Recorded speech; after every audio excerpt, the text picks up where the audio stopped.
नेहरू का नाम आइंस्टीन के साथ लिया जाता था और आपका नाम एप्स्टीन के साथ लिया जाता है। इमरान प्रतापगढ़ी जी 3 मिनट विचार रखेंगे। माननीय इमरान प्रतापगढ़ी। धन्यवाद सभापति महोदय। हम करें बात दलीलों से तो रद्द होती है, उनके होठों की खामोशी भी सनद होती है। कुछ न कहने से भी छिन जाता है एजाज़े सुखन, जुल्म सहने से भी जालिम की मदद होती है। सभापति महोदय, मैं राष्ट्रपति के अभिभाषण पे अपने बात रखने के लिए खड़ा हुआ हूं।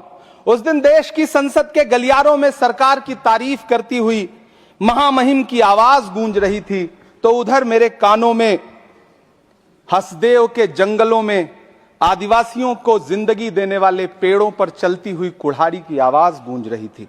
सभापति महोदय, इस तरफ महामहिम के भाषण पर प्रधानमंत्री जी संसद की मेज थपथपा रहे थे और उधर उत्तराखंड की अभागी बिटिया अंकिता भंडारी के इंसाफ की आवाजें मध्यम पड़ती जा रही थीं, जो आज भी पूछ रही हैं कि आखिर वो वीआईपी कौन था जिसके लिए अंकिता भंडारी को मार दिया गया। सभापति महोदय, इधर महामहिम सामाजिक न्याय की बात कर रही थीं और उधर उत्तराखंड के कोटद्वार में नफरती लोगों के खिलाफ एक बुजुर्ग को बचाने के लिए खड़ा हुआ दीपक, जो मोहब्बतों की रोशनी लेके खड़ा हुआ था, उसके खिलाफ कोटद्वार की पुलिस गंभीर धाराओं में एफआईआर दर्ज कर रही थी और वो भी उस दिन हो रहा था जब उत्तराखंड के मुख्यमंत्री कोटद्वार में मौजूद थे। ये नया भारत है जहां दंगाइयों के खिलाफ एफआईआर नहीं होते बल्कि अमन और मोहब्बत की बात करने वालों के खिलाफ एफआईआर दर्ज होता है। यह नया भारत है जहां असम का चीफ मिनिस्टर खुलेआम संवैधानिक प्रोटोकॉल तोड़कर कहता है कि मुसलमानों को इतना टॉर्चर करो कि वो राज्य छोड़ने पर मजबूर हो जाएं। वो कहता है कि अगर कोई मियां रिक्शा वाला 5 रुपए मांगो तो उसे 4 रुपए दो ताकि वो परेशान हो सके। ये नया भारत है जहां बरेली में खाली घर में नमाज पढ़ने पर पुलिस मुकदमा दर्ज करती है।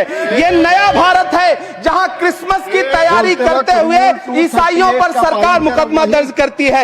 ये नया भारत है जहां जम्मू कश्मीर में नीट का एग्जाम क्वालिफाई करने वाले 50 बच्चों में अगर 42 मुसलमान होते हैं तो फिर मेडिकल कॉलेज की मान्यता ही रद्द होती है और जश्न मनाया जाता है। महामहिम, राष्ट्रपति का भाषण में सुन रहा था। सर, यह नया भारत है जहां मध्य प्रदेश के बैतूल में बच्चों के स्कूल बनवा रहे मोहम्मद नईम का घर स्कूल इसलिए तुड़वा दिया जाता है क्योंकि वो स्कूल बनवा रहे थे। ये नया भारत है जहां कोर्ट का स्टे होने के बावजूद बनारस की दाल मंडी में सैकड़ों दुकानें तोड़ी जा रही हैं क्योंकि रास्ता चौड़ा करना है। सभापति महोदय, मैं आपसे कहना चाहता हूं कि जो पीढ़ी अपने बुजुर्गों को गाली देती है उसके साथ प्रकृति इंसाफ करती है। आज इंदिरा जी और नेहरू को गाली देते हैं, नेहरू को छोटा नहीं कर पाएंगे। नेहरू का नाम आइंस्टीन के साथ लिया जाता था और आपका नाम एप्स्टीन के साथ लिया जाता है। आपको ये बात समझनी पड़ेगी। सभापति महोदय, मुझे 1 मिनट बोलने दे, मुझे कंक्लूड करने दे।